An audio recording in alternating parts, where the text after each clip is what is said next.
한 학생이 노트를 펼쳤습니다. 페이지 가득 채운 건 알파벳도 한자도 아니었습니다. 곡선과 원과 직선이 반듯하게 줄지어 있었습니다. 외국어 교사로 20년을 살아온 저는 그 노트를 보는 순간 뭔가 설명이 안 되는 감각이 스쳤습니다. 전문가들은 말했습니다. 표현 문자는 결국 익숙한 것이 이긴다. 습관이 문자를 선택한다. 그런데 데이터는 달랐습니다. 학생들이 스스로 선택하고 시험이 끝난 뒤에도 그 언어를 붙들고 있었습니다. 습관이 아니라 경험이 만든 선택이었습니다. 일본의 외국어 교실에서 실제로 일어난 한글 확산의 충격 실화 시작합니다. 저는 일본 긴키 지방의 한 공립고등학교에서 외국어 과목 평가를 담당하고 있습니다. 교직 경력은 올해로 19년째입니다. 영어, 중국어, 프랑스어, 독일어, 한국어. 제가 관리해온 외국어 과목 목록입니다. 그 순서는 오랫동안 바뀌지 않았습니다. 영어가 압도적이고 중국어가 두 번째였습니다.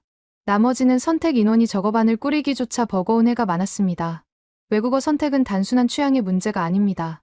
일본 고등학교에서 외국어 과목은 수험과 직결됩니다. 대학 입학 공통 테스트, 각 대학의 개별 시험, 취업 자격증 시험까지. 학생들은 눈앞에 시험만 보는 게 아니라 3년, 5년 뒤까지 계산합니다. 그래서 외국어 선택은 일종의 전략입니다. 익히기 쉬운 것, 점수가 잘 나오는 것, 포기하지 않아도 되는 것. 그 기준이 선택을 결정합니다. 그런 교실에서 한국어 수강 인원이 조금씩 늘기 시작한 건 몇 해 전부터였습니다. 처음에는 K-팝 팬들이 대부분이었습니다. 음악을 듣다가 가사가 궁금해지고 자막 없이 영상을 보고 싶어서 왔다는 학생들. 저는 솔직히 기대를 크게 하지 않았습니다. 취미로 시작한 언어 공부는 시험 압박이 시작되는 시점에 흐지부지 되는 경우가 많았으니까요. 그런데 이상한 일이 생겼습니다. 학기 중반을 넘어서도 한국어 수강생들이 줄지 않았습니다. 오히려 중간고사 이후 오피스 아워에 찾아오는 학생 수가 늘었습니다. 그것도 다른 과목 수강생들보다 한국어 수강생들이 더 자주, 더 구체적인 질문을 들고 왔습니다. 저는 처음엔 담당 교사의 수업 방식이 좋아서 그런가 싶었습니다. 하지만 교사를 바꾼 다음 학년도에도 패턴은 같았습니다. 학생들이 스스로 찾아왔고, 노트 정리 방식을 물어봤고, 문자 체계에 대한 질문을 했습니다. 그 질문들이 달랐습니다. 선생님, 이 문자는 왜 이렇게 생겼어요? 소리와 모양이 연결되어 있는 건가요? 다른 언어 수강생들에게서는 좀처럼 듣지 못한 종류의 질문이었습니다. 그들은 문자 자체에 관심을 두고 있었습니다. 저는 그때 처음으로 생각했습니다. 이게 단순히 K-팝 팬들의 열정 문제가 아닐 수도 있다고. 그 생각이 맞는지 틀리는지 확인하는 데는 생각보다 긴 시간이 필요했습니다. 하지만 데이터는 저보다 먼저 답을 내고 있었습니다. 외국어 교실 안에서 조용히, 그러나 분명하게. 저는 그 균열을 처음에는 알아채지 못했습니다. 교사로서, 평가자로서 저는 시험 점수를 받습니다. 그런데 정작 중요한 변화는 점수 바깥에서 일어나고 있었습니다. 외국어 과목 선택 시즌은 매년 1월 말에서 2월 초 사이에 집중됩니다. 신입생 오리엔테이션이 끝나고 각 과목 담당 교사들이 짧은 소개 수업을 열고 학생들이 3월 초까지 선택서를 제출하는 흐름입니다. 저는 이 시기마다 상담 창구 역할을 맡습니다. 어떤 언어가 시험에 유리한지, 어느 과목이 진학에 도움이 되는지. 학생들은 현실적인 질문을 들고 옵니다. 솔직히 말하면 저는 이 상담에서 한국어를 적극적으로 권한 적이 없었습니다. 제가 편견을 가졌다는 뜻이 아닙니다. 다만 현실이 그랬습니다. 대학 입시에서 한국어로 시험을 볼 수 있는 학교의 수는 제한적이고 취업 시장에서 한국어 자격증이 영어나 중국어만큼 무게를 갖는 경우도 드물었습니다. 전략적으로 선택하라면 저는 다른 언어를 먼저 권했습니다. 그런데 학생들이 먼저 물어오기 시작했습니다. 선생님, 한국어는 어려운가요? 한국어 시험은 어떤 식으로 나와요? 한국어 하면 어디에 써요? 처음에는 K-팝 팬들의 질문이라고 생각했습니다. 좋아하는 가수 노래를 알아듣고 싶어서 오는 학생들. 그 동기가 나쁜 건 아닙니다. 하지만 시험 과목으로 3년을 버티기엔 동기가 너무 가볍다고 봤습니다. 흥미는 강하지만 지속력은 약한 유형. 저는 그렇게 분류해왔습니다. 그 분류가 흔들리기 시작한 건 선택 이후의 데이터를 보면서였습니다. 외국어 과목에는 이른바 이탈 시점이 있습니다. 선택은 했지만 첫 중간고사 이후 포기하는 학생, 2학년, 진급시 과목을 바꾸는 학생, 수험 준비 단계에서 실용성이 없다고 판단해 독학으로 돌아서는 학생. 이 이탈률이 과목의 실질적인 유지력을 보여줍니다. 저는 지난 몇 년간의 데이터를 다시 정리해봤습니다. 중국어 수강생은 초반 선택 인원이 많지만 1학년 2학기에 접어들면 이탈이 눈에 띄게 늘었습니다. 프랑스어와 독일어는 처음부터 소수 정예여서 이탈 자체가 두드러지지 않았습니다. 그런데 한국어는 달랐습니다. 선택 인원이 늘었고 이탈률이 상대적으로 낮았습니다. 처음 선택한 학생들이 학년이 올라가도 그 과목을 유지하는 비율이 다른 언어에 비해 높았습니다. 저는 담당 교사에게 물었습니다. 수업에서 특별히 다른 점이 있나요? 돌아온 대답이 의외였습니다. 학생들이 문자를 빨리 읽게 되니까 포기를 덜 하는 것 같아요. 첫 수업에서 한글 자모를 가르치면 3주 안에 대부분 읽고 쓰거든요. 그 성취감이 지속력으로 이어지는 것 같습니다. 저는 그 말을 듣고도 처음엔 반신반의했습니다. 문자를 빨리 익힌다고 언어 학습이 쉬워지는 건 아닙니다. 어휘, 문법, 듣기, 쓰기. 외국어에 사는 문자 뒤에 훨씬 높이 솟아 있습니다. 하지만 담당 교사가 덧붙인 말이 걸렸습니다. 다른 언어는 문자를 배우는데 한 학기가 걸리기도 해요. 그 사이에 지치는 학생이 생깁니다. 한국어는 그 구간이 짧아요. 학생들이 나 이미 읽을 수 있다는 감각을 일찍 갖게 됩니다.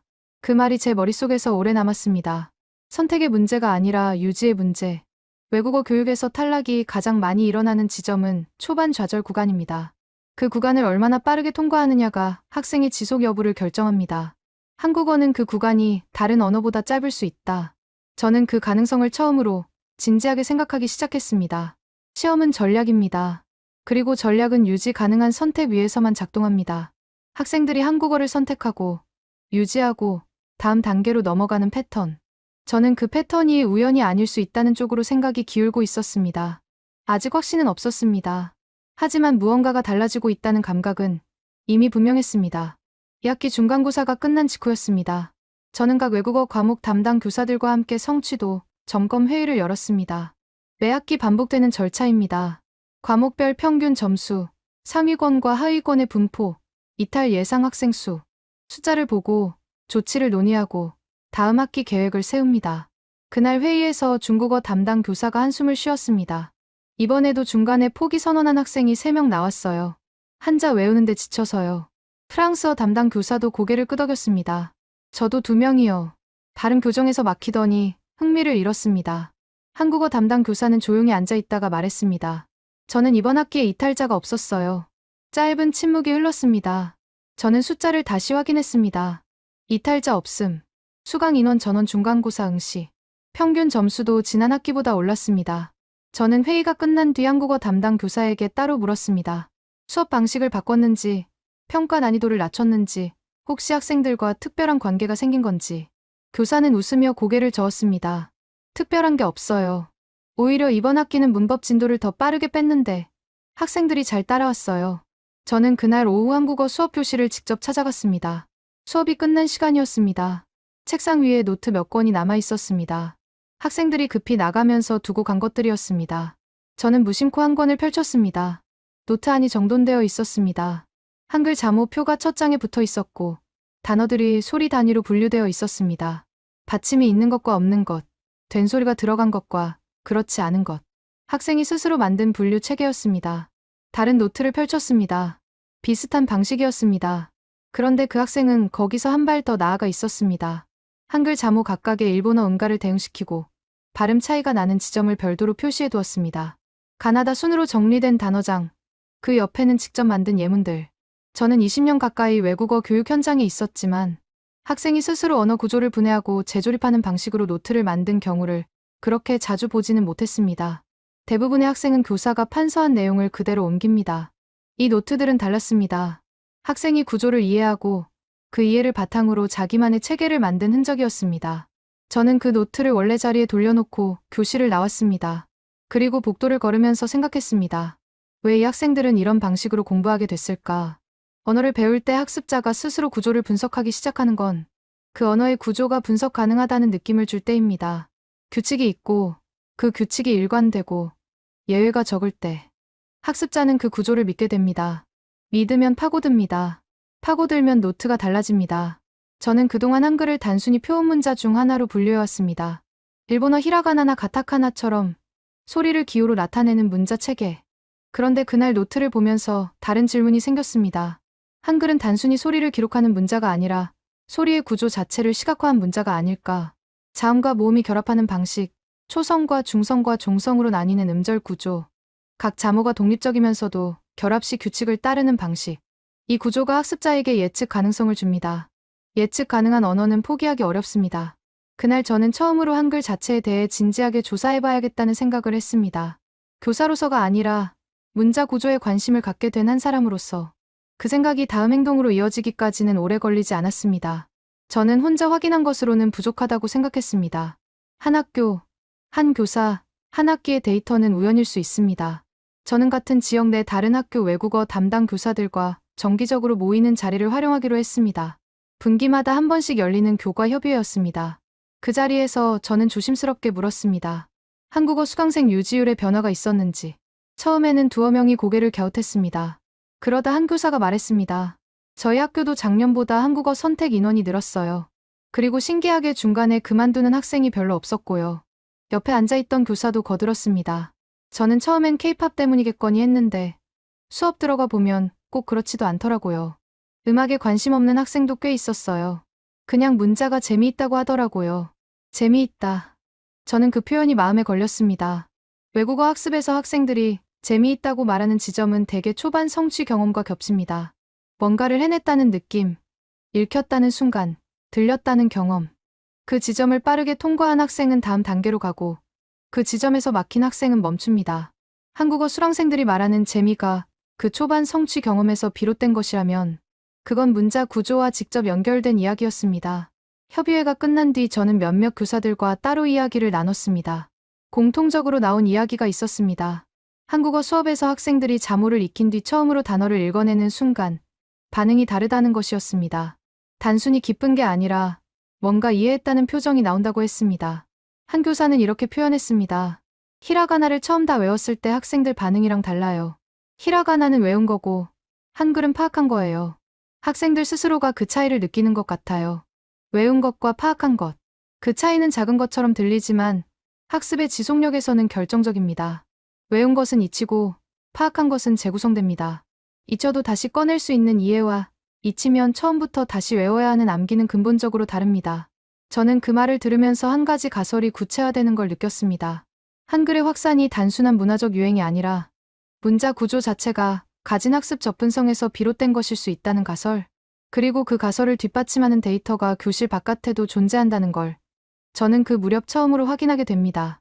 저는 그 무렵 한글 자체를 직접 공부하기 시작했습니다. 교사로서가 아니라 문자 연구자의 시선으로 서점에서 한글 관련 입문서를 몇 권 샀고 온라인에서 한국어 문자 체계를 설명하는 자료들을 찾아 읽었습니다. 일본어로 된 자료도 있었고 영어로 된 자료도 있었습니다. 읽으면 읽을수록 제가 그동안 한글을 너무 단순하게 봐왔다는 걸 깨달았습니다. 한글은 표음문자입니다. 소리를 기호로 나타내는 문자 체계. 그 정의 자체는 틀리지 않습니다. 하지만 그 안에 담긴 구조는 제가 생각했던 것보다 훨씬 정밀했습니다. 한글의 자음은 발음 기관의 모양을 본떠 만들어줬습니다. 기역은 혀뿌리가 목구멍을 막는 모양, 이은은 혀가 위심몸에 닿는 모양, 미음은 입술이 닫히는 모양. 단순한 기호가 아니라 발음 행위 자체를 시각화한 형태입니다. 모음은 하늘과 땅과 사람, 즉 천지인을 상징하는 세 가지 기본 요소의 조합으로 만들어졌습니다. 점 하나, 가로선 하나, 세로선 하나. 이 세 요소가 조합되어 10개의 기본 모음이 됩니다. 저는 이 구조를 처음 제대로 이해했을 때 잠시 멈췄습니다. 이건 단순히 소리를 기록하는 문자가 아닙니다. 소리가 만들어지는 원리를 문자 형태 안에 담아놓은 설계입니다. 문자를 배우는 사람이 자음의 모양을 보면 그 자음이 어떻게 발음되는지를 유추할 수 있는 구조. 완전히 낯선 기호를 암기하는 게 아니라 원리를 파악하면 형태가 따라오는 구조입니다. 저는 이 지점에서 학생들의 노트가 다시 떠올랐습니다. 자모를 발음 방식별로 분류하고 결합 규칙을 스스로 정리하고 예외를 따로 표시해둔 그 노트들. 학생들은 한글의 구조를 직관적으로 감지하고 있었던 겁니다. 교사가 명시적으로 가르치지 않아도 문자 자체가 그 원리를 드러내고 있었기 때문입니다. 저는 더 깊이 들어갔습니다. 한글이 만들어진 시기는 15세기입니다. 조선시대 세종대왕과 지편전 학자들이 창제했습니다. 당시 조선의 백성 대부분은 한자를 읽지 못했습니다. 한자는 수천 개의 글자를 개별적으로 암기해야 하는 문자 체계였고 그 학습 장벽은 일반 백성에게는 사실상 넘기 어려운 것이었습니다. 한글은 그 장벽을 허물기 위해 설계된 문자였습니다. 하루 만에 배울 수 있도록, 아침에 배우면 저녁에 쓸 수 있도록 그 설계 목표가 문자 구조 안에 그대로 남아 있었습니다. 500년이 지난 지금 일본 고등학생들이 한글 자모를 3주 만에 익히고 스스로 구조를 분석하기 시작하는 현상. 그건 우연이 아니었습니다.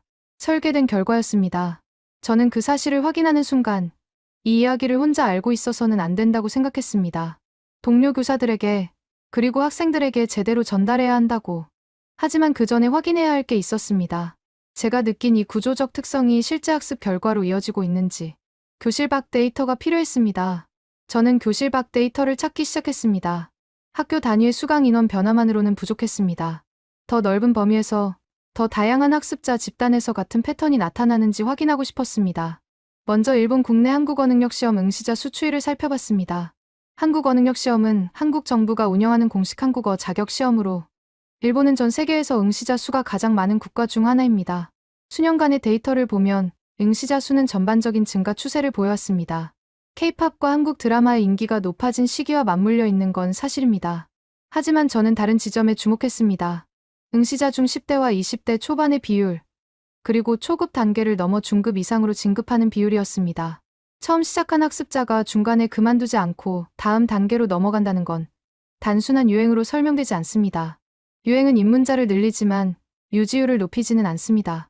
유지율을 높이는 건 학습 경험의 질입니다. 그리고 학습 경험의 질은 문자 체계와 직접 연결됩니다. 저는 그 무렵 온라인 한국어 학습 커뮤니티 몇 곳을 들여다봤습니다. 일본인 학습자들이 모이는 곳이었습니다. 초보자들의 질문 게시판을 보면서 저는 흥미로운 패턴을 발견했습니다. 다른 언어 커뮤니티에서 초보자 질문은 대개 이런 형태입니다. 이 단어 발음이 어떻게 되나요? 이 표현은 어떤 뜻인가요? 이 문법은 어디에 쓰이나요? 개별 항목에 대한 확인 질문입니다.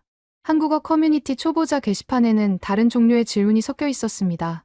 이 자음이 이렇게 생긴 건 발음할 때 이 모양 때문인가요? 받침이 있을 때와 없을 때 규칙이 이런 건가요? 이 모음들이 조합되는 방식에 일정한 원리가 있는 것 같은데 맞나요? 구조에 대한 질문이었습니다. 이 차이가 중요합니다. 개별 항목을 묻는 학습자는 암기하고 있는 겁니다. 구조를 묻는 학습자는 이해하려고 하는 겁니다. 이해를 추구하는 학습자는 막혔을 때 다른 방식으로 접근합니다. 암기가 실패해도 원리로 돌아갑니다. 그래서 포기 지점이 늦게 옵니다. 저는 이 현상이 한글의 구조적 특성에서 비롯된다고 확신하기 시작했습니다. 한글은 학습자에게 구조를 묻게 만드는 문자입니다. 구조가 있고 그 구조가 보이기 때문입니다. 보이는 구조는 탐구 욕구를 자극합니다. 탐구는 이해로 이어지고 이해는 유지로 이어집니다. 저는 그 흐름이 교실 안 데이터와 교실 밖 데이터에서 동시에 나타나고 있다는 걸 확인했습니다. 두 데이터가 같은 방향을 가리키고 있었습니다. 그런데 이 시점에서 저는 또 다른 질문과 마주쳤습니다.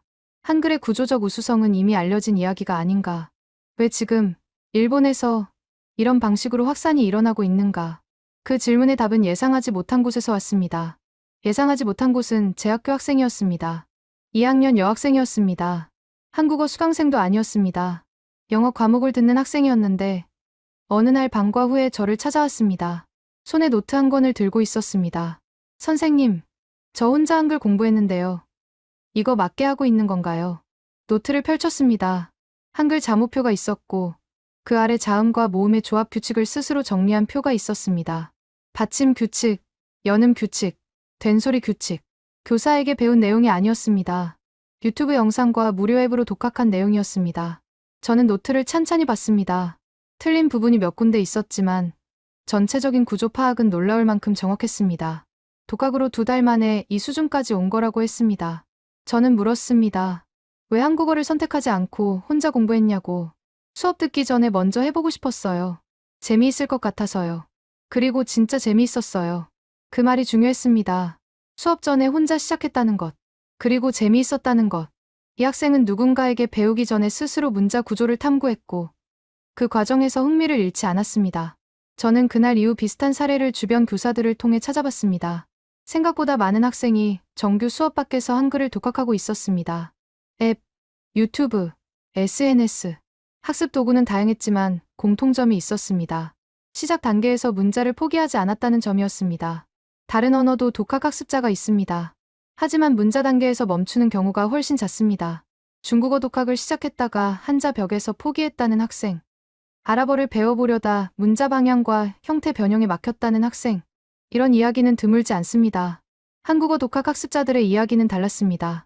문자 단계를 넘어선 뒤 막히는 지점이 문법이나 어휘였지 문자 자체는 아니었습니다. 문법이나 어휘에서 막혔을 때도 문자 구조에 대한 이해가 있으니 다시 시작하기가 어렵지 않다고 했습니다. 저는 이 시점에서 태도가 바뀌었습니다. 처음에 저는 이 현상을 관찰자로 보고 있었습니다. 하지만 학생의 노트를 보고 독학 학습자들의 이야기를 들으면서 다른 감각이 생겼습니다. 이건 단순히 한국어가 유행하는 이야기가 아닙니다. 한글이라는 문자 자체가 가진 접근성이 디지털 학습 환경과 만나면서 새로운 방식으로 확산되고 있는 이야기입니다. 과거에는 한글을 배우려면 교사가 필요했습니다. 지금은 앱 하나, 영상 하나로 문자 구조를 스스로 파악할 수 있습니다. 그 파악이 가능한 이유는 한글의 구조가 설명 없이도 드러나기 때문입니다. 500년 전에 설계된 문자가 디지털 시대의 학습 환경과 맞물려 새로운 확산력을 얻고 있었습니다. 저는 그 흐름의 한가운데 서 있는 교사였습니다. 학기가 끝날 무렵, 저는 한국어 수업 담당 교사에게 부탁을 했습니다. 학생들에게 짧은 소감을 받아줄 수 있겠냐고, 한국어를 선택한 이유, 계속 공부할 생각이 있는지, 한글을 배우면서 어떤 경험을 했는지, 성적과 무관한 자유 서술이었습니다. 돌아온 답지들을 읽으면서 저는 오랫동안 자리에 앉아 있었습니다. K-팝 때문에 시작했는데 문자 자체가 신기해서 계속하게 됐다는 학생이 있었습니다. 처음에는 가사를 읽고 싶었는데 한글 구조를 알고 나니 언어 자체가 궁금해졌다는 학생도 있었습니다. 어떤 학생은 이렇게 썼습니다. 한자나 알파벳을 배울 때는 외운다는 느낌이었는데 한글은 이해한다는 느낌이었습니다. 잊어버려도 다시 떠올릴 수 있었습니다. 저는 그 문장을 2번 읽었습니다. 이 학생은 학습 심리학 용어를 모릅니다. 하지만 그 문장은 이해 기반 학습의 특성을 정확하게 담고 있었습니다. 이해 기반의 학습은 망각 이후에도 재구성이 가능합니다. 암기 기반의 학습은 망각하면 처음부터 다시 시작해야 합니다. 저는 19년간 외국어 교육 현장에 있었습니다. 솔직히 말하면 한글을 그냥 표현 문자 중 하나로만 봤습니다. 그 이상의 의미를 부여하지 않았습니다. 하지만 지난 몇 년간의 데이터가, 학생들의 노트가, 그 소감문들이 저에게 다른 이야기를 하고 있었습니다. 한글은 단순한 표현 문자가 아닙니다. 소리의 구조를 시각화한 문자입니다. 발음 원리가 형태 안에 내재되어 있고 결합 규칙이 일관되고 예측 가능한 체계입니다. 그 설계가 15세기에 완성됐고 500년이 지난 지금도 그대로 작동하고 있습니다. 문자 체계의 설계가 학습 경험에 직접 영향을 준다는 것. 그 영향은 초기 단계에서 가장 강하게 나타난다는 것. 저는 그 사실을 숫자가 아니라 학생들의 노트와 소감문으로 확인했습니다. 저는 올해 선택 상담 시즌에 처음으로 한국어를 적극적으로 소개했습니다. 시험 유불리를 이야기하기 전에 한글이라는 문자 체계의 특성을 먼저 설명했습니다. 어떻게 만들어졌는지, 왜 짧은 시간 안에 읽을 수 있게 되는지, 그 구조가 학습에서 어떤 의미를 갖는지. 학생들의 반응이 달랐습니다. 단순히 어느 언어가 쉬운지를 묻던 학생들이 한글 구조에 대해 질문하기 시작했습니다. 그 변화가 작은 것처럼 보일 수 있습니다. 한 교사의 상담 방식이 바뀐 것. 하지만 저는 그게 작은 변화가 아니라고 생각합니다. 문자를 어떻게 소개하느냐가 학습자의 첫 경험을 결정하고, 첫 경험이 유지율을 결정하고, 유지율이 언어 습득의 깊이를 결정합니다.